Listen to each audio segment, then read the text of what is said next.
সত্যজিৎ রায়ের লেখা রোমাঞ্চকর কিছু গল্প দিয়ে সাজানো আমাদের এই বিশেষ নিবেদন সানডে সাসপেন্স। আজকের গল্প ফেলুদার গোয়েন্দাগিরি। ফেলুদার প্রথম আগমন এই গল্পে 1965 সালের ডিসেম্বর মাসে সন্দেশে। গল্পটি প্রকাশিত হয়েছিল ধারাবাহিকভাবে 3 কিস্তিতে। এই গল্পে ফেলুদা তপেশের মাস্তুতো দাদা। তপেশের পুরো নাম তপেশ রঞ্জন বোস। পরবর্তীকালে লেখক এগুলিকে পরিবর্তন করেন। তপেশ হয়ে যায় ফেলুদার খুড়তুতো ভাই। সানডে সাসপেন্সে মূল গল্পটিকে অপরিবর্তিত রাখা হল। প্রধান চরিত্রে রাজেন মজুমদার, তিনকড়ি মুখোপাধ্যায়, ডাক্তার ফণী মিত্তির, অবনীমোহন ঘোষাল, কিউরিও শপের দোকানদার প্রবীর মজুমদার, তোপসে এবং ফেলুদা। গল্পের সূত্রধার দীপ। তোপসে ও অন্যান্য ভূমিকায় মীর, ফেলুদা সব্যসাচী চক্রবর্তী। শুরু হচ্ছে ফেলুদার গোয়েন্দাগিরি।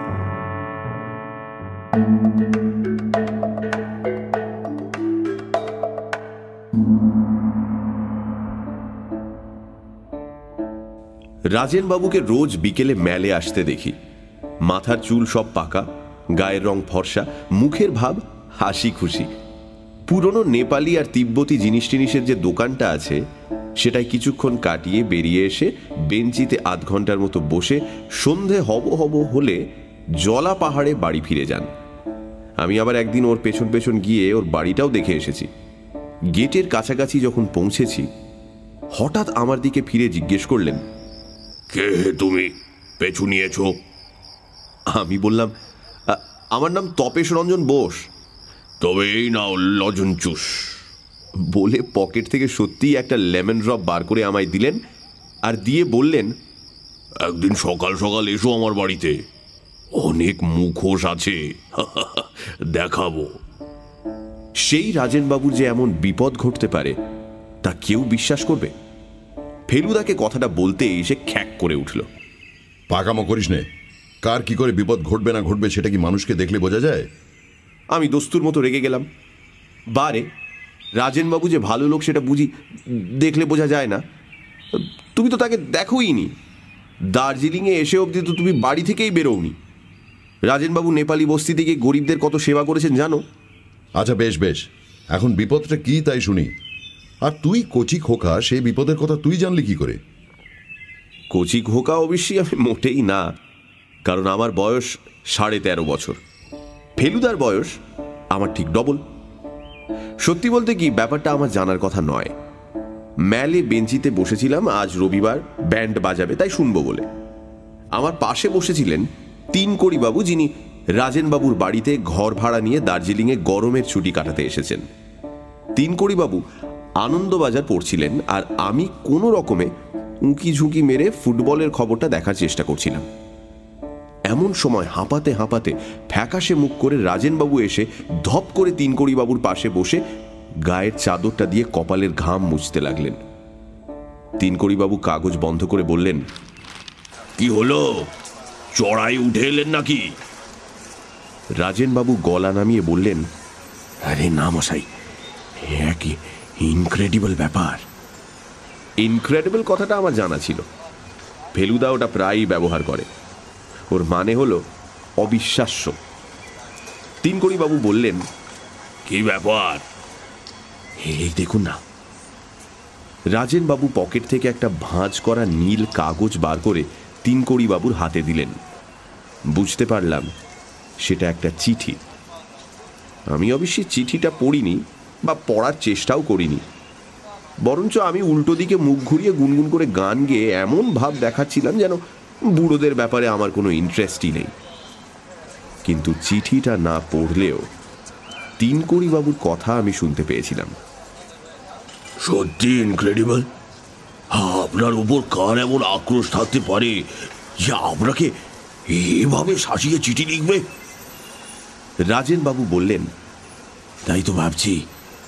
সত্যি বলতে কি, কোনোদিন কারুর অনিষ্ট করেছি বলে তো মনে পড়ে না।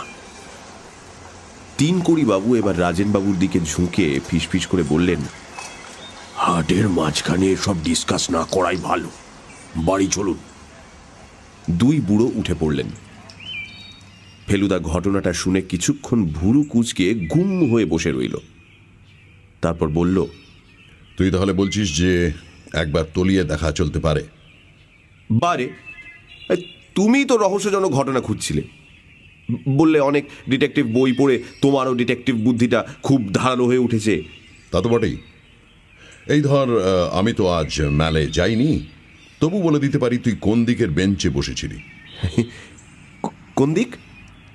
রাধা রেস্টুরেন্টের ডান পাশের বেঞ্চগুলোর একটাতে, রাইট? আরে বাস, কি করে বুঝলে? আজ বিকেলে রোদ ছিল, তোর বাঁ গালটা রোদে ঝলসেছে, ডানটা ঝলসায়নি। একমাত্র ওই বেঞ্চিগুলোর একটাতে বসলেই পশ্চিমের রোদটা বাঁ গালে পড়ে।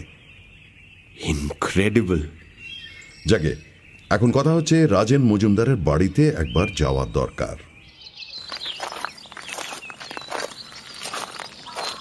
আর ৭৭ পা। আর যদি না হয়? হবেই ফেলুদা, আমি সেবার গুনেছিলাম। না হলে গাঁটটা তো? হ্যাঁ, কিন্তু বেশি জোরে না, জোরে মারলে মাথার ঘিলু এদিক ওদিক হয়ে যায়।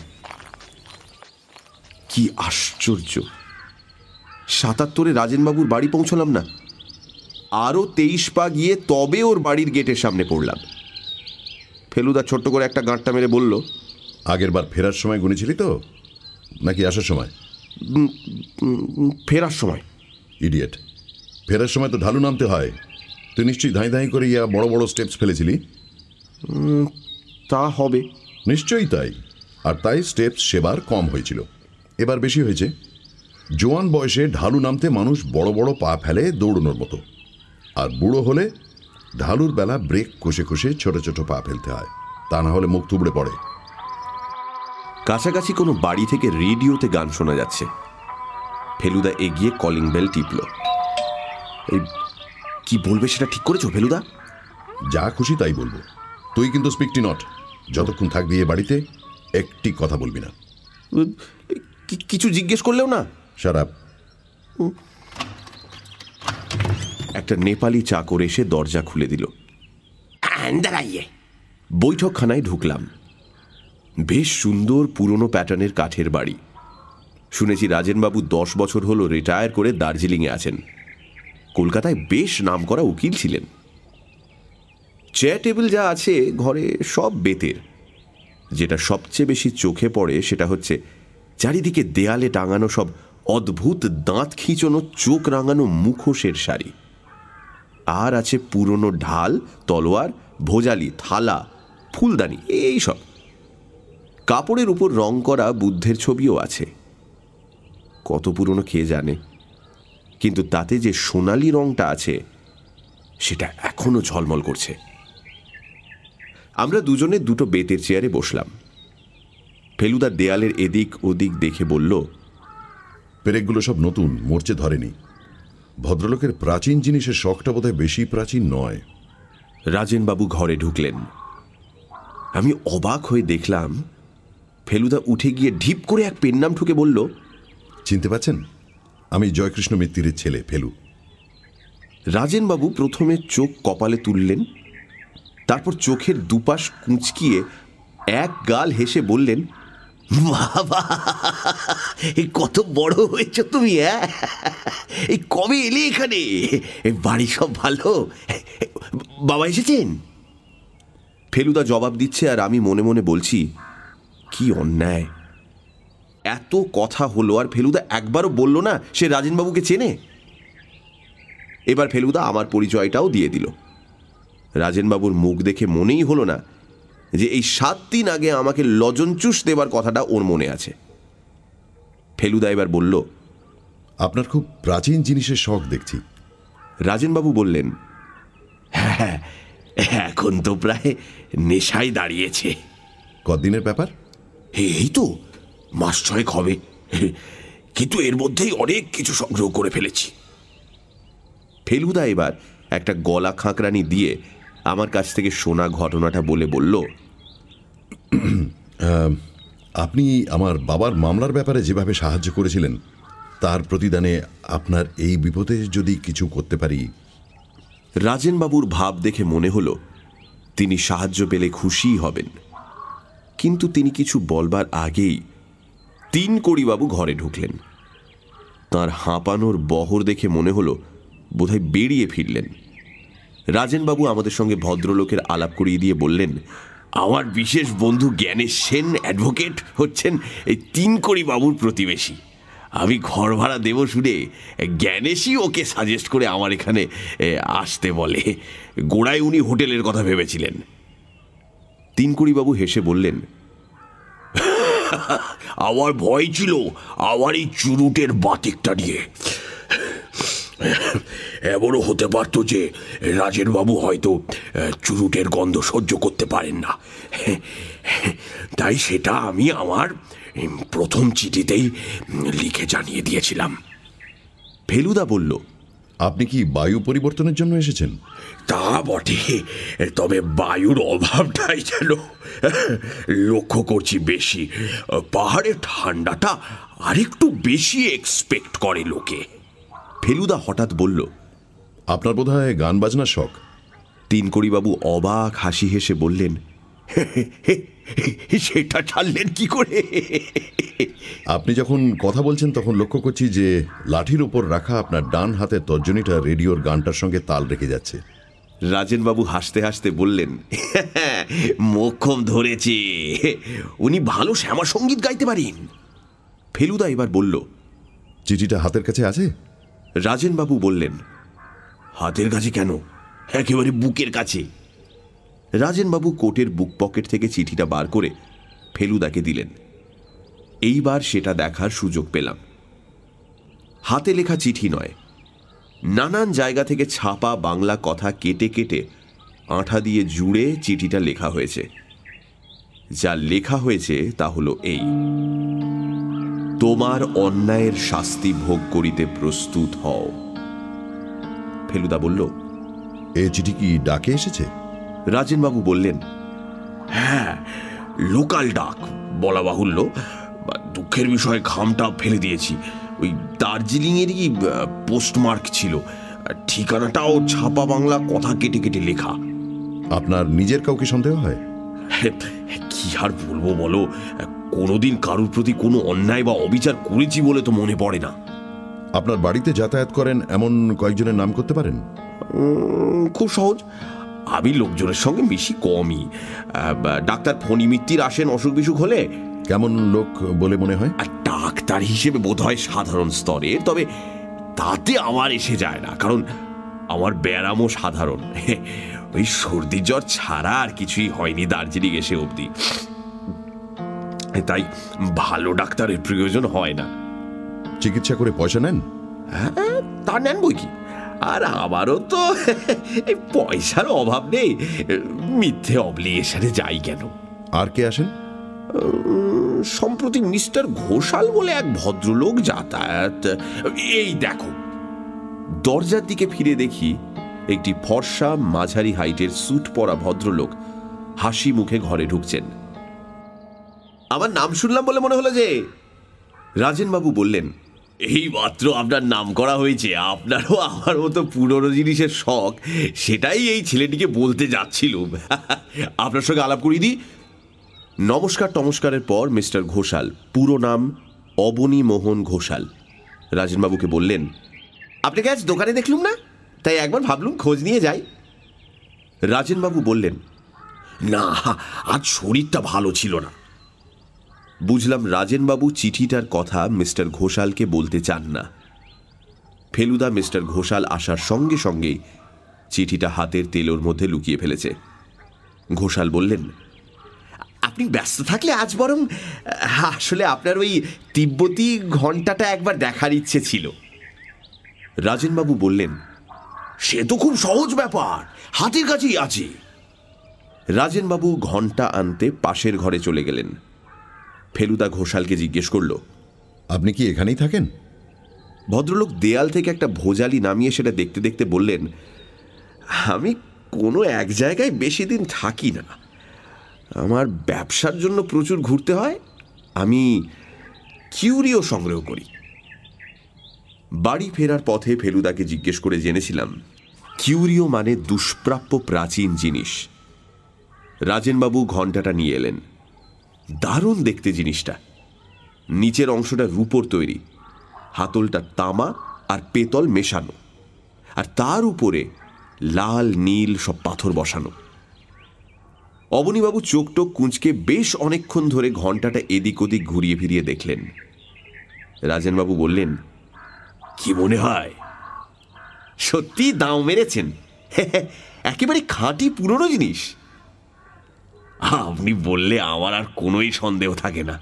দোকানদার বলে এটা নাকি একেবারে খোদ লামার প্রাসাদের জিনিস। কিছুই আশ্চর্য না। আপনি বোধহয় এটা হাতছাড়া করতে রাজি নন, মানে ভালো দাম পেলেও। রাজেনবাবু মিষ্টি করে হেসে ঘাড় নাড়তে নাড়তে বললেন, ব্যাপারটা কি জানেন, শখের জিনিস, ভালোবেসে কিনেছি। সেটাকে বেচে লাভ করব বা এমনকি কেনা দরেও বেচবো এই ইচ্ছে আমার নেই। অবনীবাবু ঘণ্টাটা ফিরিয়ে দিয়ে বললেন, আজ আসি, কাল আশা করি বেরোতে পারবেন একবার। রাজেনবাবু বললেন, ইচ্ছে তো আছে। অবনীবাবু বেরিয়ে যাওয়ার পর ফেলুদা রাজেনবাবুকে বলল, কটা দিন একটু না বেরিয়ে টেরিয়ে সাবধানে থাকা উচিত নয় কি? সেটাই বোধহয় ঠিক, কিন্তু মুশকিল কি জানো, সেই চিঠির ব্যাপারটা এতই অবিশ্বাস্য যে এটাকে ঠিক যেন সিরিয়াসলি নিতেই পারছি না। মনে হচ্ছে এটা যেন একটা ঠাট্টা, যাকে বলে প্র্যাকটিক্যাল জোক। যতদিন না সেটা সম্বন্ধে ডেফিনিট হওয়া যাচ্ছে ততদিন বাড়িতেই থাকুন না। আপনার নেপালি চাকরটা কতদিনের? একেবারে গোড়া থেকেই আছে, কমপ্লিটলি রিলায়েবল। ফেলুদা এবার তিনকড়িবাবুর দিকে ফিরে বলল, আপনি কি বেশিরভাগ সময় বাড়িতেই থাকেন? সকাল বিকেল ঘন্টা খানেক একটু এদিক ওদিক ঘুরে আসি আর কি। কিন্তু বিপদ যদি ঘটেই, আমি বুড়ো মানুষ, খুব বেশি কিছু করতে পারি কি? আমার বয়স হলো 64, রাজেনবাবুর চেয়ে 1 বছর কম। রাজেনবাবু বললেন, উনি চেঞ্জে এসেছেন, ওকে আর বাড়িতে বন্দি করে রাখার ফন্দি করছো কেন তোমরা? আমি থাকবো, আমার চাকর থাকবে, এই যথেষ্ট। তোমরা চাও তো দুবেলা খোঁজ খবর নিয়ে যাও। বেশ, তাই হবে। ফেলুদার দেখা দেখি আমি উঠে পড়লাম। আমরা যেখানে বসেছিলাম তার উল্টো দিকেই একটা ফায়ারপ্লেস। ফায়ারপ্লেসের উপরেই একটা তাক, আর সেই তাকের উপর 3টে ফ্রেমে বাঁধানো ছবি। ফেলুদা ছবিগুলোর দিকে এগিয়ে গেল। প্রথম ছবিটা দেখিয়ে রাজেনবাবু বললেন, ইনি আমার স্ত্রী, বিয়ের 4 বছর পরেই মারা গিয়েছিলেন। দ্বিতীয় ছবি, একজন আমার বয়সী ছেলের, গায়ে ভেলভেটের কোট। ফেলুদা জিজ্ঞেস করল, এটি কে? রাজেনবাবু হো হো করে হেসে বললেন, ওর সময়ের প্রভাবে মানুষের চেহারার কি বিচিত্র পরিবর্তন ঘটতে পারে সেইটা বোঝানোর জন্য এই ছবি। উনি হচ্ছেন আমারই বাল্য সংস্করণ। বাঁকুড়া মিশনারি স্কুলে পড়তাম তখন। আমার বাবা ছিলেন বাঁকুড়ায় ম্যাজিস্ট্রেট। সত্যি ভারী ফুটফুটে চেহারা ছিল রাজেনবাবুর ছেলে বয়সে। অবশ্যই ছবি দেখে ভুলো না, দুরন্ত বলে ভারী বদনাম ছিল আমার। শুধু যে মাস্টারদের জ্বালিয়েছি তা নয়, ছাত্রদেরও। একবার স্পোর্টসের দিন 100 ইয়ার্ডসে আমাদের বেস্ট রানারকে কাট করে দিয়েছিলাম ল্যাং মেরে। তৃতীয় ছবিটা একজন ফেলুদার বয়সী ছেলের। রাজেনবাবু বললেন, সেটা তার একমাত্র ছেলে প্রবীরের। উনি এখন কোথায়? রাজেনবাবু গলা খাঁকড়িয়ে বললেন, জানি না ঠিক, বহুকাল দেশ ছাড়া, প্রায় 16 ইয়ার্স। আপনার সঙ্গে চিঠি লেখালেখি নেই? না। ফেলুদা দরজার দিকে এগোতে এগোতে বলল, ভারী ইন্টারেস্টিং কেস। আমি মনে মনে বললাম, ফেলুদা একেবারে বইয়ের ডিটেকটিভের মতো কথা বলছে। বাইরেটা ছমছমে অন্ধকার হয়ে এসেছে। জলা পাহাড়ের গায়ের বাড়িগুলোতে বাতি জ্বলে উঠেছে। পাহাড়ের নিচের দিকে চেয়ে দেখলাম রঙ্গিত উপত্যকা থেকে কুয়াশা উপর দিকে উঠছে। রাজেনবাবু আর তিনকড়িবাবু আমাদের সঙ্গে গেট অবধি এলেন। রাজেনবাবু গলা নামিয়ে ফেলুদাকে বললেন, তুমি ছেলে মানুষ, তাও তোমাকে বলছি, একটু যে নার্ভাস বোধ করছি না তা নয়, এমন শান্তিপূর্ণ পরিবেশে এ চিঠি যেন ওই বিনা মেঘে বজ্রপাত। ফেলুদা বেশ জোরের সঙ্গেই বলল, আপনি কিছু ভাববেন না, আমি এর সমাধান করবই। আপনি নিশ্চিন্তে বিশ্রাম করুন গিয়ে। Rajenbabu good night and thank you বলে চলে গেলেন। এবার তিনকড়িবাবু ফেলুদাকে বললেন, তোমাকে তুমি বলি বলছি। হ্যাঁ, তোমার অবজারভেশনের ক্ষমতা দেখে আমি সত্যি ইমপ্রেসড হয়েছি। ডিটেকটিভ গল্প আমিও অনেক পড়েছি। এই চিঠিটার ব্যাপারে আমি হয়তো তোমাকে কিছুটা সাহায্য করতে পারি। তাই নাকি? এই যে টুকরো টুকরো ছাপা কথা কেটে চিঠিটা লেখা হয়েছে, এর থেকে কি বুঝলে বলো তো? ফেলুদা কয়েক সেকেন্ড ভেবে বলল, 1 নম্বর, কথাগুলো কাটা হয়েছে খুব সম্ভব ব্লেড দিয়ে, কাঁচি দিয়ে নয়। Very good. 2 নম্বর, কথাগুলো নানান রকম বই থেকে নেওয়া হয়েছে, কারণ হরফ ও কাগজে তফাৎ রয়েছে। Very good. সেই সব বই সম্বন্ধে কোনো আইডিয়া করেছো? চিঠির 2টো শব্দ, শাস্তি আর প্রস্তুত, মনে হচ্ছে খবরের কাগজ থেকে কাটা। আনন্দবাজার। তাই বুঝি? ইয়েস, ওই টাইপটা আনন্দবাজারেই ব্যবহার হয়, অন্য বাংলা কাগজে নয়। আর অন্য কথাগুলো কোনোটাই পুরনো বই থেকে নেওয়া হয়নি, কারণ যে হরফে ওগুলো ছাপা সেটা হয়েছে মাত্র 15-20 বছর হলো। আর যে আঠা দিয়ে আটকানো হয়েছে সেটা সম্বন্ধে কোনো ধারণা করেছো? গন্ধটা ওই গ্রিপেক্স আঠার মতো। চমৎকার ধরেছো। কিন্তু আপনিও তো ধরার ব্যাপারে কম জান না দেখছি। তিনকড়িবাবু হেসে বললেন, কিন্তু তোমার বয়সে আমি ডিটেকটিভ কথাটার মানে জানতাম কিনা সন্দেহ।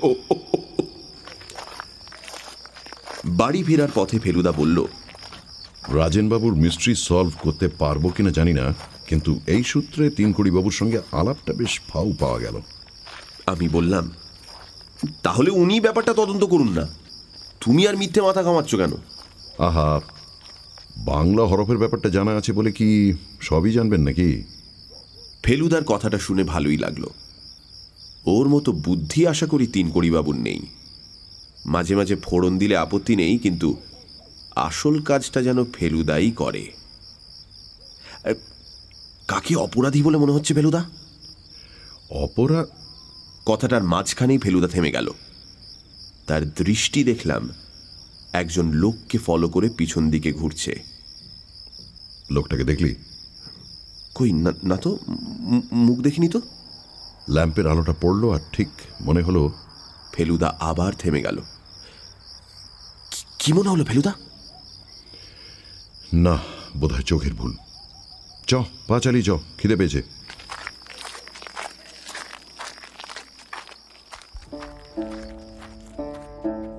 ফেলুদা হলো আমার মাস্তুতো দাদা। ও আর আমি আমার বাবার সঙ্গে দার্জিলিংয়ে বেড়াতে এসে শহরের নিচের দিকে স্যানিটোরিয়ামে উঠেছি। স্যানিটোরিয়াম ভর্তি বাঙালি। বাবা তাদেরই মধ্যে থেকে সমবয়সী বন্ধু জুটিয়ে নিয়ে তাস টাস খেলে গল্প টল্প করে সময় কাটাচ্ছেন। আমি আর ফেলুদা কোথায় যাই, কি করি, তাই নিয়ে বিশেষ মাথা ঘামান না। আজ সকালে আমার ঘুম থেকে উঠতে একটু দেরি হয়েছে। উঠে দেখি বাবা রয়েছেন, কিন্তু ফেলুদার বিছানা খালি। কি ব্যাপার? বাবাকে জিজ্ঞেস করতে বললেন, এসে অব্দি কাঞ্চনজঙ্ঘা দেখেনি, আজ দিনটা পরিষ্কার দেখে বোধহয় আগে ভাগে বেরিয়েছে। আমি কিন্তু মনে মনে আন্দাজ করছিলাম যে ফেলুদা তদন্তের কাজ শুরু করে দিয়েছে, আর সেই কাজেই বেরিয়েছে। কথাটা ভেবে ভারী রাগ হলো। আমাকে বাদ দিয়ে কিছু করার কথা তো ফেলুদার নয়। যাই হোক, আমিও মুখটুক ধুয়ে চাটা খেয়ে বেরিয়ে পড়লাম। লেডেন লা রোডে ট্যাক্সি স্ট্যান্ডটার কাছাকাছি এসে ফেলুদার সঙ্গে দেখা হয়ে গেল। আমি বললাম, বারে তুমি আমায় ফেলে বেরিয়েছো কেন? শরীরটা ম্যাচ ম্যাচ করছিল, তাই ডাক্তার দেখাতে গেছিলাম। ফণি ডাক্তার? তোরও একটু বুদ্ধি খুলেছে দেখছি। দেখালে? 4 টাকা ভিজিট নিল, আর একটা ওষুধ লিখে দিল। ভালো ডাক্তার? অসুখ নেই, তাও পরীক্ষা করে ওষুধ দিচ্ছে। কেমন ডাক্তার বুঝে দেখ। তারপর বাড়ির যা চেহারা দেখলাম তাতে পসার যে খুব বেশি তাও মনে হয় না। তাহলে উনি কখনোই চিঠিটা লেখেননি? কেন? গরিব লোকের অত সাহস হয়? তা টাকার দরকার হলে হয় বই কি, কিন্তু চিঠিতে তো টাকা চাইনি। ওইভাবে খোলাখুলি বুঝি কেউ টাকা চায়? তবে রাজেনবাবুর অবস্থা কাল কিরকম দেখলি বলতো? কেমন যেন ভীতু ভীতু। ভয় পেয়ে মনের অসুখ হতে পারে সেটা জানিস? তা তো পারি। আর মনের অসুখ থেকে শরীরের অসুখ? ও, তাও হয় বুঝি? ইয়েস। আর শরীরের অসুখ হলে ডাক্তার ডাকতে হবে, সেটা আশা করি তোর মতো ক্যাবলারও জানা আছে। ফেলুদার বুদ্ধি দেখে আমার প্রায় নিঃশ্বাস বন্ধ হয়ে এলো। অবশ্যই ফণি ডাক্তার যদি সত্যিই এত সব ভেবে টেবে চিঠিটা লিখে থাকে, তাহলে ওরও বুদ্ধি সাংঘাতিক বলতে হবে। ম্যালের মুখে ফোয়ারার কাছাকাছি যখন এসেছি তখন ফেলুদা বলল, কিউরিও সম্বন্ধে একটা কিউরিওসিটি বোধ করছি। কিউরিওর মানে আগেই শিখেছিলাম, আর কিউরিওসিটি মানে যে কৌতূহল, সেটা স্কুলেই শিখেছি। আমাদের ঠিক পাশেই নেপাল কিউরিও শপ। রাজেনবাবু আর অবনীবাবু এখানেই আসেন। ফেলুদা শটান দোকানের ভেতর গিয়ে ঢুকল। দোকানদারের গায়ে ছাই রঙের কোট, গলায় মাফলার আর মাথায় সোনালি কাজ করা কালো টুপি। ফেলুদাকে দেখে হাসি হাসি মুখ করে এগিয়ে এলো। দোকানের ভেতরটা পুরনো জিনিসপত্রে গিজগিজ করছে, আলো বেশি নেই আর গন্ধটাও যেন সেকেলে। ফেলুদা এদিক ওদিক দেখে গম্ভীর গলায় বলল, ভালো পুরনো থাঙ্কা আছে? এই পাশের ঘরে আসুন, ভালো জিনিস তো বিক্রি হয়ে গেছে সব, তবে নতুন মাল আবার কিছু আসছে। পাশের ঘরে যাবার সময় আমি ফেলুদার কানের কাছে মুখ নিয়ে গিয়ে বললাম, থাঙ্কা কি জিনিস? ফেলুদা দাঁতের দাঁত চেপে বলল, দেখতেই তো পাবি। পাশের ঘরটা আরো ছোট, যাকে বলে একেবারে ঘুপছি। দোকানদার দেয়ালে ঝোলানো সিল্কের উপর আঁকা একটা বুদ্ধের ছবি দেখিয়ে বলল, এই একটাই ভালো জিনিস আছে, তবে একটু ড্যামেজড। কি বলে থাঙ্কা? এই জিনিস তো রাজেনবাবুর বাড়িতে অনেক আছে। ফেলুদা ভীষণ বিজ্ঞের মতো থাঙ্কাটার গায়ের উপর চোখ ঠেকিয়ে উপর থেকে নিচে অবধি প্রায় 3 মিনিট ধরে দেখে বলল, এটার বয়স তো 70 বছরের বেশি বলে মনে হচ্ছে না। আমি অন্তত 300 বছরের পুরনো জিনিস চাইছি। দোকানদার বলল, আমরা আজ বিকালে কিন্তু 1 লট মাল পাচ্ছি, তার মধ্যে ভালো থাঙ্কা পাবেন। আজই পাচ্ছেন? আজই। এই খবরটা তাহলে রাজেনবাবুকে জানাতে হয়। মিস্টার মজুমদার, ওনার তো জানা আছে, রেগুলার খদ্দের যে 2-3 জন আছেন তারা সকলেই নতুন মাল দেখতে বিকালে আসছেন। অবনীবাবুও খবরটা পেয়েছেন মিস্টার ঘোষাল? জরুর। আর বড় খদ্দের কে আছে আপনাদের? আর আছেন মিস্টার গিলমার, ও চা বাগানের ম্যানেজার, সপ্তাহে 2 দিন বাগান থেকে আসেন। আর আর মিস্টার নাওলাখা, উনি এখন সিকিমে। বাঙালি আর কেউ নেই? না স্যার। আচ্ছা, দেখি বিকেলে যদি একবার ঢু মারতে পারি। তারপর আমার দিকে ফিরে বলল, তবসে তুই একটা মুখোশ চাস? তোপসে যদিও আমার আসল ডাক নাম নয়, তবু ফেলুদা তপেশ থেকে ওই নামটাই করে নিয়েছে। মুখোশের লোভ কি সামলানো যায়? ফেলুদা নিজেই একটা বাছাই করে আমাকে কিনে দিয়ে বলল, এইটাই সবচেয়ে হরেন্ডাস, কি বলিস? ফেলুদা বলে, হরেন্ডাস বলে আসলে কোনো কথা নেই। ট্রিমেন্ডাস মানে সাংঘাতিক, আর হরেবল মানে বিভৎস। এই দুটো একসঙ্গে বোঝাতে নাকি কেউ কেউ হরেন্ডাস ব্যবহার করে। মুখোশটা সম্বন্ধে যে ওই কথাটা দারুণ খাটে, সে বিষয়ে কোনো সন্দেহ নেই।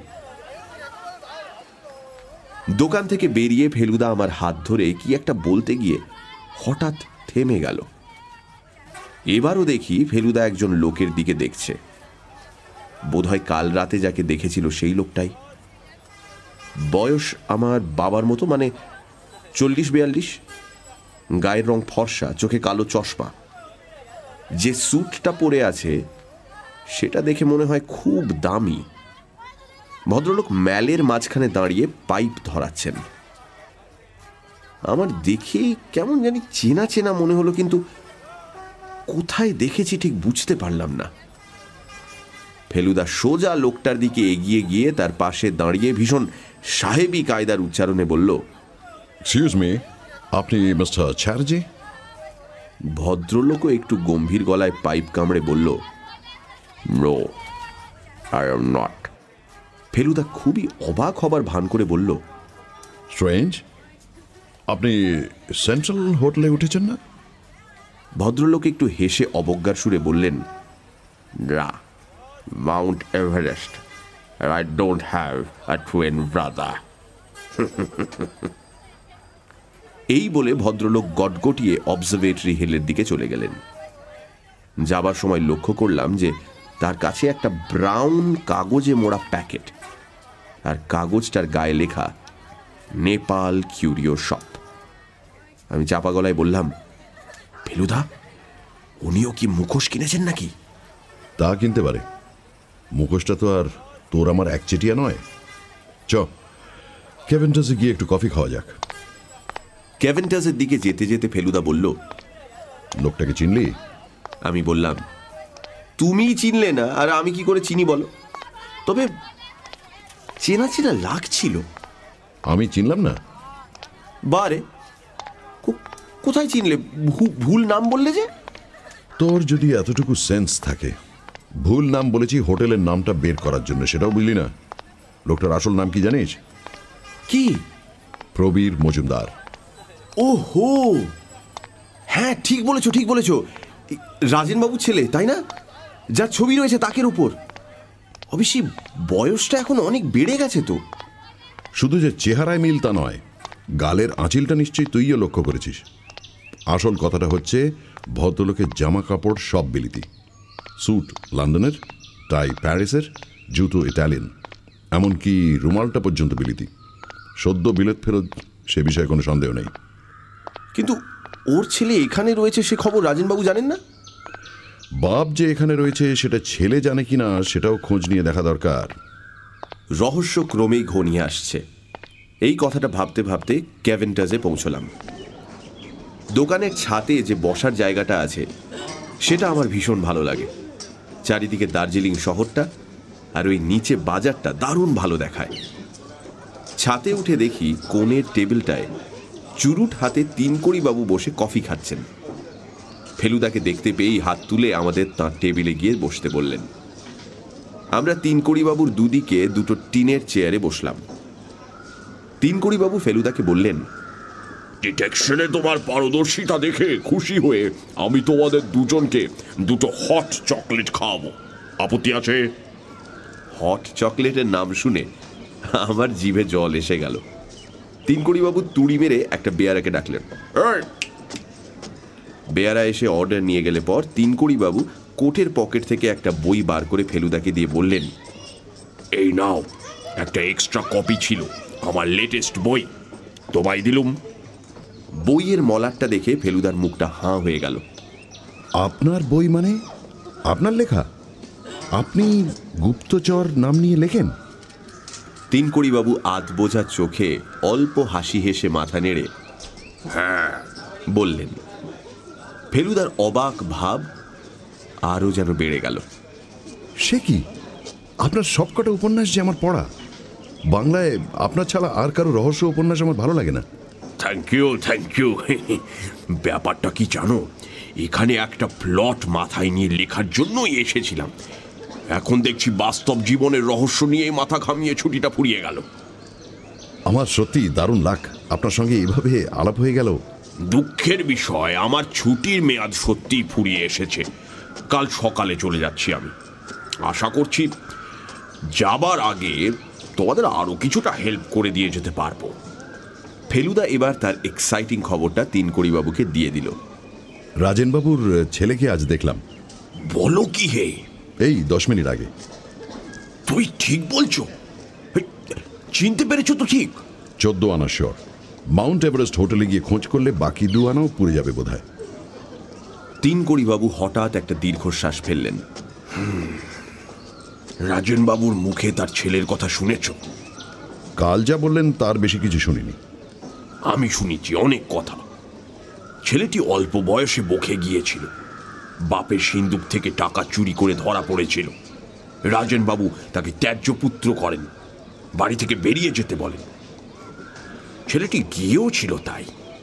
24 বছর বয়স তখন তার, একেবারে নিখোঁজ।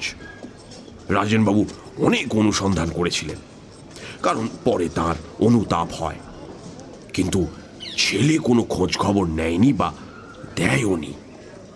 বিলেতে তাকে দেখেছিলেন রাজেনবাবুরই এক বন্ধু, তাও সে 10 বছর 12 বছর আগে। রাজেনবাবু তাহলে জানেন না যে তার ছেলে এখানে আছে? নিশ্চয়ই না। আমার মনে হয় ওকে না জানানোই ভালো। একেই চিঠির শখ, তার উপর। তিনকড়িবাবু হঠাৎ থেমে গেলেন। তারপর ফেলুদার দিকে ফিরে বললেন, আমার বুদ্ধি সত্যি সব লোক পেয়েছে।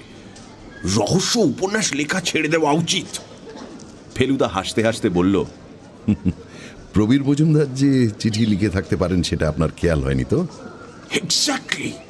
কিন্তু তিনকড়িবাবু অন্যমনস্ক হয়ে গেলেন। বেয়ারা হট চকলেট এনে টেবিলে রাখতে তিনকড়িবাবু যেন একটু জাগিয়ে উঠলেন। ফেলুদার দিকে ফিরে বললেন, ফণি মিত্তিরকে কেমন দেখলে? ফেলুদা একটু যেন হকচকিয়ে গেল। সে কি, আপনি কি করে জানলেন আমি ওখানে গেছিলাম? তুমি যাওয়ার অল্পক্ষণ পরেই আমিও গেছিলাম। আমাকে রাস্তায় দেখেছিলেন বুঝি? না, তবে ডাক্তারের ঘরের মেঝেতে একটি মরা সিগারেট দেখে জিজ্ঞেস করলাম কে খেয়েছে। ডাক্তার ধূমপান করেন না।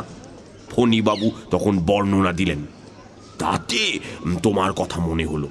যদিও তোমাকে আমি সিগারেট খেতে দেখিনি, কিন্তু এখন তোমার আঙুলের গায়ে হলদে রং দেখে বুঝেছি তুমি খাও। ফেলুদা তিনকড়িবাবুর বুদ্ধির তারিফ করে বলল, আপনারও কি ফণি মিত্তিরকে সন্দেহ হয়েছিল নাকি? তা হবে না? লোকটাকে দেখলে অভক্তি হয় নাকি? তা হয়। রাজেনবাবু যে কেন ওকে আমল দেন জানি না। তাও জানো না বুঝি? দার্জিলিংয়ে আসার কিছুদিনের মধ্যে রাজেনবাবুর ধম্মকম্মের দিকে মন যায়। তখন ফণিবাবুই তাকে এক গুরুর সন্ধান দিয়েছিলেন। একই গুরুর শিষ্য হিসেবে ওদের যে প্রায় ভাই ভাই সম্পর্ক হে। ফেলুদা জিজ্ঞেস করল, ফণি মিত্তিরের সঙ্গে কথা বলে কি বুঝলেন? কথা তো ছুতো, আসলে বইয়ের আলমারিগুলোর দিকে একবার চোখ বুলিয়ে নিচ্ছিল। বাংলা উপন্যাস আছে কিনা দেখার জন্য? ঠিক বলেছ। আমিও দেখেছি, প্রায় নেই বললেই চলে, আর যা আছে তাও আদ্যিকালে। ঠিক। তবে ফণি ডাক্তার অন্যের বাড়ির বই থেকেও কথা কেটে চিঠি তৈরি করতে পারে। তা পারে, তবে লোকটাকে দেখে ভারী কুড়ে বলে মনে হয়। এই ব্যাপারে অতটা কাঠখড় পোড়াবে সেটা কেন জানি বিশ্বাস হয় না। ফেলুদা এবার বলল, অবনী ঘোষাল লোকটা সম্বন্ধে আপনার কি ধারণা? বিশেষ সুবিধের লোক নয় বলেই আমার বিশ্বাস। ভারী ওপর চালাক, আর সব প্রাচীন শিল্প টিল্প কিছু না। ওরা আসল লোভ হচ্ছে টাকার। এখন খরচ করে জিনিস কিনেছে, পরে বিদেশিদের কাছে বিক্রি করে 5 গুণ প্রফিট করবে। ওর পক্ষেই হুমকি চিঠি দেওয়ার কোনো কারণ থাকতে পারে বলে আপনার মনে হয় কি? সেটা এখনো তলিয়ে দেখিনি। আমি একটা কারণ আবিষ্কার করেছি। আমি অবাক হয়ে ফেলুদার দিকে চাইলাম। ওর চোখ দুটো জলজল করছে। তিনকড়িবাবু বললেন, কি কারণ? ফেলুদা গলাটা নামিয়ে নিয়ে বলল, যে দোকান থেকে ওরা জিনিস কেনেন সেখানে কিছু ভালো নতুন মাল আজ বিকেলে আসছে। এবার তিনকড়িবাবুর চোখও জলজল করে উঠল। বুঝেছি, হুমকি চিঠি পেয়ে রাজেন মজুমদার ঘরে বন্দি হয়ে রইলেন, আর সেই ফাঁক তালে অবনী ঘোষাল দোকানে গিয়ে সব লুটে পুটে নিলেন। এক্স্যাক্টলি। তিনকড়িবাবু চকলেটের পয়সা দিয়ে উঠে পড়লেন। আমরা দুজনে উঠলাম। উৎসাহে আর উত্তেজনায় আমার বুকটা ঢিপ ঢিপ করছিল। অবনী ঘোষাল, প্রবীর মজুমদার আর ফণি মিত্তির, 3 জনকেই তাহলে সন্দেহ করার কারণ আছে। 15 মিনিটের মধ্যেই মাউন্ট এভারেস্ট হোটেলে গিয়ে ফেলুদা সেই খবরটা জেনে নিল। প্রবীর মজুমদার বলে একজন ভদ্রলোক সেই হোটেলের 16 নম্বর ঘরে 5 দিন হলো এসে রয়েছেন। বিকেলের দিকে রাজেনবাবুর বাড়িতে যাওয়ার কথা ফেলুদা বলেছিল, কিন্তু দুপুর থেকে মেঘলা করে 4টে নাগাদ দেড়ে বৃষ্টি নামল। আকাশের চেহারা দেখে মনে হলো বৃষ্টি সহজে থামবে না। ফেলুদা সারাটা সন্ধে খাতা পেন্সিল নিয়ে কি সব যেন হিসেব করল। আমার ভীষণ জানতে ইচ্ছে করছিল কি লিখছে, কিন্তু জিজ্ঞেস করতে সাহস হলো না। শেষটায় আমি তিনকড়িবাবুর বইটা নিয়ে পড়তে আরম্ভ করলাম। দারুণ থ্রিলিং গল্প। পড়তে পড়তে রাজেনবাবুর চিঠির ব্যাপারটা মন থেকে প্রায় মুছেই গেল। 8টা নাগাদ বৃষ্টি থামল, কিন্তু তখন এত শীত যে বাবা আমাদের বেরোতে দিলেন না। পরদিন ভোরবেলা ফেলুদার ধাক্কার চোটে ঘুম ভাঙল। ওট ওট, এই তো সে ওট। আমি ধর্মড়িয়ে উঠে পড়লাম। ফেলুদা কানের কাছে মুখ এনে দাঁতে দাঁত চেপে এক নিঃশ্বাসে বলে গেল, রাজেনবাবুর নেপালি চাকরটা এসেছিল, বলল বাবু এক্ষুনি যেতে বলেছেন, বিশেষ দরকার। তুই যদি যেতে চাস তো। সে আর বলতে। 15 মিনিটের মধ্যে তৈরি হয়ে রাজেনবাবুর বাড়িতে পৌঁছে দেখি তিনি ফ্যাকাশে মুখ করে খাটে শুয়ে আছেন। ফণি ডাক্তার তার নাড়ি টিপে খাটের পাশটায় বসে, আর তিনকড়িবাবু এই শীতের মধ্যেও একটা হাত পাখা নিয়ে মাথার পিছনটায় দাঁড়িয়ে হাওয়া করছেন। ফণিবাবুর নাড়ি দেখা হলে পর রাজেনবাবু যেন বেশ কষ্ট করেই জোরে নিঃশ্বাস নিতে নিতে বললেন, কাল রাত্রে 12টার কিছু পরে ঘুমটা ভাঙতে বিদ্যুতের আলোয় আমার মুখের ঠিক সামনে I saw a masked face. Mask face, মুখোশ পরা মুখ। রাজেনবাবু দম নিলেন। ফণি মিত্তি দেখলাম একটা প্রেসক্রিপশন লিখছেন। রাজেনবাবু বললেন, দেখে এমন হলো যে চিৎকারও বেরোলো না গলা দিয়ে। রাতটা যে কিভাবে কেটেছে তা বলতে পারি না। ফেলুদা বলল, আপনার জিনিসপত্র কিছু চুরি যায়নি তো? রাজেনবাবু বললেন, না, তবে আমার বিশ্বাস আমার বালিশের তলা থেকে আমার চাবির গোছটা নিতেই সে আমার উপর ঝুঁকেছিল। ঘুম ভেঙে যাওয়াতে জানলা দিয়ে লাফিয়ে, হরিবল হরিবল। ফণি ডাক্তার বললেন, আপনি উত্তেজিত হবেন না, আপনাকে একটা ঘুমের ওষুধ দিচ্ছি, আপনার কমপ্লিট রেস্টের দরকার। ফণিবাবু উঠে পড়লেন। ফেলুদা হঠাৎ বলল, ফণিবাবু কাল রাত্রে রুগী দেখতে গেছিলেন বুঝি? আপনার কোটের পিছনে কাদার ছিটে লাগলো কি করে? ফণিবাবু তেমন কিছু না ঘাবড়িয়ে বললেন, ডাক্তারের লাইফ তো জানেনি, আর্তের সেবায় যখন জীবনটাই উৎসর্গ করেছি, তখন ডাক যখনই আসুক না কেন বেরোতেই হবে, সে ঝড়ই হোক আর বৃষ্টি হোক আর বরফই পড়ুক। ফণিবাবু তার পাওনা টাকা নিয়ে চলে গেলেন। রাজেনবাবু এবার সোজা হয়ে উঠে বসে বললেন, তোমরা আসাতে অনেকটা সুস্থ বোধ করছি। বেশ খানিকটা ঘাবড়ে গেছিলাম জানো। এখন বোধহয় বৈঠকখানায় গিয়ে একটু বসা চলতে পারে। ফেলুদা আর তিনকড়িবাবু হাত ধরাধরি করে রাজেনবাবুকে বৈঠকখানায় এনে বসালেন। তিনকড়িবাবু বললেন, স্টেশনে ফোন করেছিলাম যদি যাওয়াটা 2 দিন পেছনো যায়। রহস্যের সমাধান না করে যেতে মন চাইছে না, কিন্তু ওরা বললে টিকিট ক্যান্সেল করলে 10 দিনের আগে বুকিং পাওয়া যাবে না। এটা শুনে আমার ভালোই লাগলো। আমি চাইছিলাম ফেলুদা একাই ডিটেকটিভের কাজটা করুক। তিনকড়িবাবু যেন ফেলুদার অনেকটা কাজ আগে আগেই করে দিচ্ছিলেন। রাজেনবাবু বললেন, আমার চাকরটার পাহারা দেবার কথা ছিল, কিন্তু আমি নিজেই কাল 10টার সময় তাকে ছুটি দিয়ে দিয়েছি। ওর বাড়িতে খুব অসুখ, বুড়ো বাপ আছে, তার এখন তখন অবস্থা। ফেলুদা বলল, মাস্কটা কেমন ছিল মনে আছে? রাজেনবাবু বললেন, খুবই সাধারণ নেপালি মুখোশ। দার্জিলিং শহরে অন্তত আরও 300-400 খোঁজ করলে পাওয়া যাবে। আমার এই ঘরেই তো আরও 5খানা রয়েছে, ওই যে দেখো না। রাজেনবাবু যে মুখোশটার দিকে আঙুল দেখালেন, ঠিক সেই জিনিসটা কাল ফেলুদা আমার জন্য কিনে দিয়েছে। তিনকড়িবাবু এতক্ষণ বেশি কথা বলেননি। এবার বললেন, আমার মতে এখন বোধহয় পুলিশে একটা খবর দেওয়া উচিত। একটা প্রোটেকশনেরও তো দরকার। কাল যা ঘটেছে তারপরে তো আর ব্যাপারটাকে ঠাট্টা বলে নেওয়া চলে না। ফেলুবাবু, তুই তোমার নিজের ইচ্ছে মতো তদন্ত চালিয়ে যেতে পারো, তাতে তোমায় কেউ বাধা দেবে না, কিন্তু আমি সব দিক বিবেচনা করে বলছি এবার পুলিশের সাহায্য নেওয়া দরকার। আমি বরং যাই, গিয়ে একটা ডায়েরি করে আসি। প্রাণের ভয় আছে বলে মনে হয় না, তবে রাজেনবাবু আপনার ঘন্টাটা একটু সাবধানে রাখবেন। আমরা যখন উঠছি তখন ফেলুদা রাজেনবাবুকে বলল, তিনকড়িবাবু তো চলে যাচ্ছেন, তার মানে আপনার একটি ঘর খালি হয়ে যাচ্ছে। আমরা যদি আজ রাতটা ও ঘরে এসে থাকি তাহলে আপনার কোনো আপত্তি আছে কি? রাজেনবাবু বললেন, মোটেই না, আপত্তি কি? তুমি তো হলে আমার প্রায় আত্মীয়েরই মতো। আর সত্যি বলতে কি, যত বুড়ো হচ্ছি তত যেন সাহসটা কমে আসছে। ছেলে বয়সে দুরন্ত হলে নাকি বুড়ো বয়সে মানুষ মেদা মেরে যায়। তিনকড়িবাবুকে ফেলুদা বলল স্টেশনে ওকে সি অফ করতে যাবে। ফেরার পথে যখন নেপাল কিউরিও শপের পাশ দিয়ে যাচ্ছি তখন আমাদের দুজনেরই চোখ গেল দোকানের ভিতর। দেখলাম দুজন ভদ্রলোক দোকানের ভিতর দাঁড়িয়ে জিনিসপত্র দেখছে আর পরস্পরের সঙ্গে কথা বলছে। দেখে মনে হয় দুজনের অনেক দিনের আলাপ।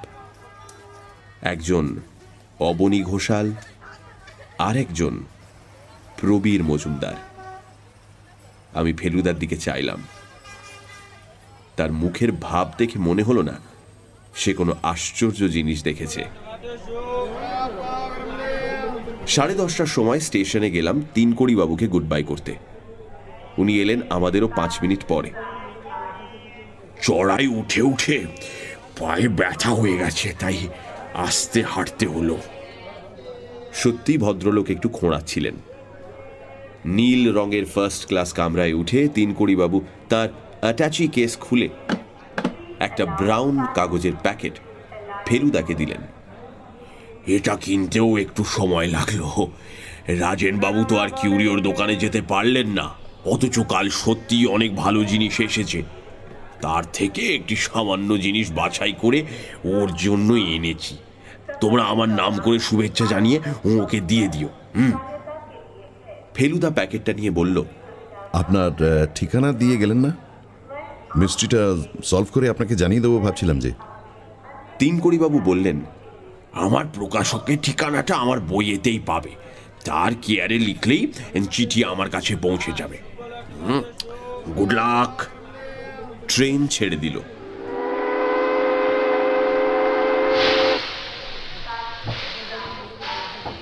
ফেলুদা আমাকে বলল, লোকটা বিদেশে জন্মালে দারুণ নাম আর পয়সা করত। পরপর এতগুলো ভালো রহস্য উপন্যাস খুব কম লোকেই লিখেছে।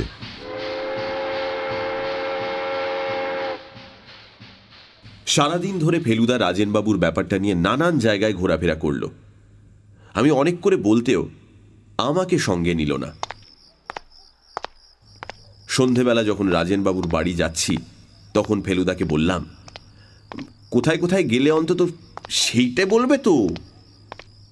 ফেলুদা বলল, 2 বার মাউন্ট এভারেস্ট হোটেল, 1 বার ফণি মিত্তিরের বাড়ি, 1 বার নেপাল কিউরিও শপ, 1 বার লাইব্রেরি, আর আরও কয়েকটা জায়গা। ও, আরও কিছু জানতে চাস? অপরাধী কে বুঝতে পেরেছ? এখনো বলার সময় আসেনি। কাউকে সন্দেহ করেছ? ভালো ডিটেকটিভ হলে প্রত্যেককেই সন্দেহ করতে হয়। প্রত্যেককে মানে? এই ধর তুই, আমি? যার কাছে এই মুখোশ আছে সেই সন্দেহের পাত্র, সে যে লোকই হোক। তাহলে তুমি বা বাদ যাবে কেন? বেশি বাজে বকিসনি। বারে, তুমি যে রাজেনবাবুকে আগে চিনতে সে কথা তো গোড়ায় বলনি। তার মানে সত্য গোপন করেছ।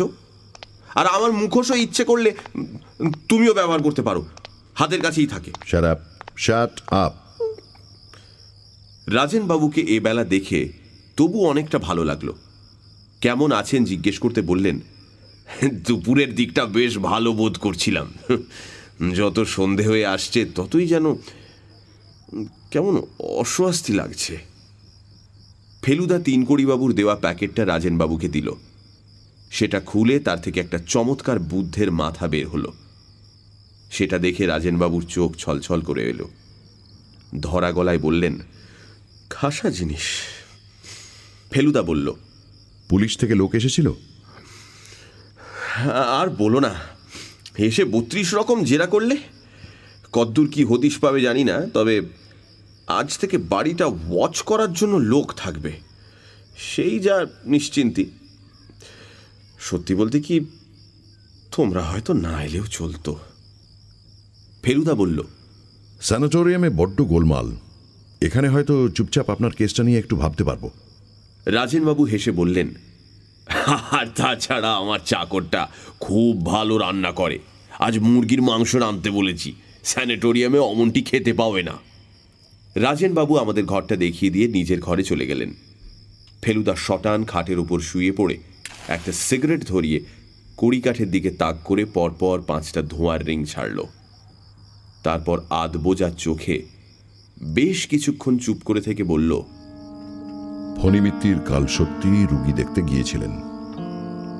কাঠ রোডে একজন ধনী পাঞ্জাবি ব্যবসায়ী। আমি খোঁজ নিয়েছি, 11:30 থেকে 12:30 অবধি ওখানে ছিলেন। তাহলে ফণী মিত্তির অপরাধী নন? ফেলুদা আমার কথার জবাব না দিয়ে বলল, প্রবীর মজুমদার 16 বছর ইংল্যান্ডে থেকে বাংলা প্রায় ভুলেই গেছেন। তাহলে ওই চিঠি ওর পক্ষে লেখা সম্ভব নয়? আর ওর টাকার কোনো অভাবই নেই। তাছাড়া দার্জিলিংয়ে এসেও লেবংয়ে ঘোড়দৌড়ের বাজিতে উনি অনেক টাকা করেছেন। আমি দম আটকে বসে রইলাম। ফেলুদার আরও কিছু বলার আছে সেটা বুঝতে পারছিলাম। আধ খাওয়া জ্বলন্ত সিগারেটটা ক্যারামের ঘুঁটি মারার মতো করে প্রায় 10 হাত দূরের জানলা দিয়ে বাইরে ফেলে দিয়ে ফেলুদা বলল, আজ চা বাগানের গিলমোর সাহেব দার্জিলিংয়ে এসেছে। প্লান্টার্স ক্লাবে গিয়ে ওর সঙ্গে দেখা করেছিলাম। লামার প্রাসাদের আসল ঘণ্টা একটাই আছে, আর সেটা গিলমোরের কাছে। রাজেনবাবুরটা নকল। অবনী ঘোষাল সেটা জানে। তাহলে রাজেনবাবুর ঘণ্টা তেমন মূল্যবান নয়? না। আর অবনী ঘোষাল কাল রাত্রে একটা পার্টিতে প্রবীর মজুমদারের সঙ্গে রাত 9টা থেকে ভোর 3টে অবধি মাতলামি করেছে। ও, আর মুখোশ পরা লোকটা এসেছিল 12টার কিছু পরেই? হ্যাঁ। আমার বুকের ভেতরটা কেমন খালি খালি লাগছিল। বললাম, তাহলে? ফেলুদা কিছু না বলে একটা দীর্ঘ নিঃশ্বাস ফেলে খাট থেকে উঠে পড়ল। ওর ভুরু দুটো যে এতটা কুঁচকোতে পারে তা আমার জানাই ছিল না। কয়েক সেকেন্ড চুপ করে দাঁড়িয়ে থেকে কি যেন ভেবে ফেলুদা বৈঠকখানার দিকে চলে গেল। যাবার সময় বলল, একটু একা থাকতে চাই, ডিস্টার্ব করিস না। কি আর করি, এবার ওর জায়গায় আমি বিছানায় শুলাম। সন্ধে হয়ে আসছে। ঘরের বাতিটা আর জ্বালাতে ইচ্ছে করল না। খোলা জানালা দিয়ে অবজারভেটরি হিলের দিকটায় অন্যান্য বাড়ির আলো দেখতে পাচ্ছিলাম। বিকেলে ম্যাল থেকে একটা গোলমালের শব্দ পাওয়া যায়। এখন সেটা মিলিয়ে আসছে। একটা ঘোড়ার খুরের আওয়াজ পেলাম। দূর থেকে কাছে এসে আবার মিলিয়ে গেল। সময় চলে যাচ্ছে। জানালা দিয়ে শহরের আলো কেমন যেন ঝাপসা হয়ে আসছে, বোধহয় কুয়াশা হচ্ছে। ঘরের ভেতরটা এখন আরো অন্ধকার। একটা ঘুম ঘুম ভাব আসছে মনে হলো। চোখের পাতা দুটো কাছাকাছি এসে গেছে এমন সময় মনে হলো কে যেন ঘরে ঢুকেছে। মনে হতেই এমন ভয় হলো যে যেদিক থেকে লোকটা আসছে সেদিকে না তাকিয়ে আমি জোর করে নিঃশ্বাস বন্ধ করে জানালার দিকে তাকিয়ে রইলাম। কিন্তু লোকটা যে আমার দিকেই আসছে, আর আমার সামনেই এসে দাঁড়ালো যে। জানালার বাইরে শহরের দৃশ্যটা ঢেকে দিয়ে একটা অন্ধকার কি যেন এসে আমার সামনে দাঁড়িয়েছে। তারপর সেই অন্ধকার জিনিসটা নিচু হয়ে আমার দিকে এগিয়ে এলো। এইবার তার মুখটা আমার মুখের সামনে, আর সেই মুখে একটা মুখোশ। আমি যেই চিৎকার করতে যাব অমনি অন্ধকার শরীরটার একটা হাত উঠে গিয়ে মুখোশটা খুলতেই দেখি ফেলুদা। কিরে, ঘুমিয়ে পড়েছিলি নাকি? ও, ফেলুদা তুমি? তা আমি না তো কে? তুই কি ভেবেছিলি? ফেলুদা ব্যাপারটা বুঝে একটা অট্টহাস্য করতে গিয়ে হঠাৎ থেমে গম্ভীর হয়ে গেল। তারপর খাটের পাশটায় বসে বলল, রাজেনবাবুর মুখোশগুলো সবকটা পরে দেখছিলাম, তুই এইটা একবার পড়তো। ফেলুদা আমাকে মুখোশটা পরিয়ে দিল। অস্বাভাবিক কিছু লাগছে কি? কই না তো, আমার পক্ষে একটু বড় এই যা। আর কিছু না? ভালো করে ভেবে দেখতো। একটু একটু যেন গন্ধ। কিসের গন্ধ? চুরুট। ফেলুদা মুখোশটা খুলে নিয়ে বলল, এক্স্যাক্টলি। আমার বুকের ভেতরটা আবার ঢিপ ঢিপ করছিল। মুখ দিয়ে বেরিয়ে গেল, টিনকুড়ি বাবু। ফেলুদা দীর্ঘশ্বাস ফেলে বলল, সুযোগের দিক দিয়ে সবচেয়ে বেশি ছিল এরই। বাংলা উপন্যাস, খবরের কাগজ, ব্লেড, আঠা, কোনোটারই অভাব নেই। আর তুই লক্ষ্য করেছিলি নিশ্চয়ই, স্টেশনে আজ যেন একটু খোঁড়াচ্ছিলেন। সেটা বোধহয় কাল জানলার বাইরে লাফিয়ে পড়ার দরুন। কিন্তু আসল যেটা রহস্য সেটা হলো কারণটা কি। রাজেনবাবুকে তো মনে হয় রীতিমতো সমীহ করতেন ভদ্রলোক। তাহলে কি কারণে, কি উদ্দেশ্য নিয়ে তিনি এই চিঠি লিখেছিলেন, এটার উত্তর বোধহয় আর জানা যাবে না, কোনোদিনও না। রাত্রে কোনো দুর্ঘটনা ঘটেনি। সকালে খাবার ঘরে বসে রাজেনবাবুর সঙ্গে চা খাচ্ছি, এমন সময় নেপালি চাকরটা একটা চিঠি নিয়ে এলো। আবার সেই নীল কাগজ, আর খামের উপর দার্জিলিং পোস্টমার্ক। রাজেনবাবু ফ্যাকাশে মুখ করে কাঁপতে কাঁপতে চিঠির ভাঁজ খুলে ফেলুদাকে দিয়ে বললেন, তো তুমি পড়ো, আমার সাহস হচ্ছে না। ফেলুদা চিঠিটা নিয়ে জোরে জোরে পড়ল। তাতে লেখা আছে, প্রিয় রাজু, কলকাতায় জ্ঞানেশের কাছ থেকে তোমার ঘরের খবর পেয়ে যখন তোমায় চিঠি লিখি, তখনও জানতাম না আসলে তুমি কে। তোমার বাড়িতে এসে তোমার ছেলে বয়সের ছবিখানা দেখেই চিনেছি তুমি সেই 50 বছর আগের বাঁকুড়া মিশনারি স্কুলের আমারই সহপাঠী রাজু। এতকাল পরেও যে পুরনো আক্রোশ জাগিয়ে উঠতে পারে সেটা আমার জানা ছিল না। অন্যায়ভাবে ল্যাং মেরে তুমি যে শুধু আমায় 100 ইয়ার্ডসের নিশ্চিত পুরস্কার রেকর্ড থেকে বঞ্চিত করেছিলে তা নয়, আমাকে রীতিমতো জখমও করেছিলে। বাবা বদলি হলেন তখনই, তাই তোমার সঙ্গে বোঝাপড়াও হয়নি, আর তুমিও আমার মন আর শরীরের কষ্টের কথা জানতে পারোনি। 3 মাস পায়ে প্লাস্টার লাগিয়ে হাসপাতালে পড়েছিলাম। এখানে এসে তোমার জীবনের শান্তিময় পরিপূর্ণতার ছবি আমাকে অশান্ত করেছিল। তাই তোমার মনে খানিকটা সাময়িক উদ্বেগের সঞ্চার করে তোমার সেই প্রাচীন অপরাধের শাস্তি দিলাম। শুভেচ্ছা নিও, এতে তিনু, শ্রী তিনকড়ি মুখোপাধ্যায়।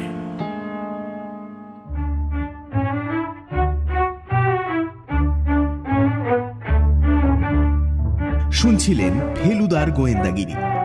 রচনা সত্যজিৎ রায়, গল্পের সূত্রধার দীপ, তোপসে ও অন্যান্য ভূমিকায় মীর, ফেলুদা সব্যসাচী চক্রবর্তী, শব্দগ্রহণ, আবহ সঙ্গীত এবং স্পেশাল এফেক্টসে রিচার্ড, পরিকল্পনা ও পরিচালনায় ইন্দ্রাণী।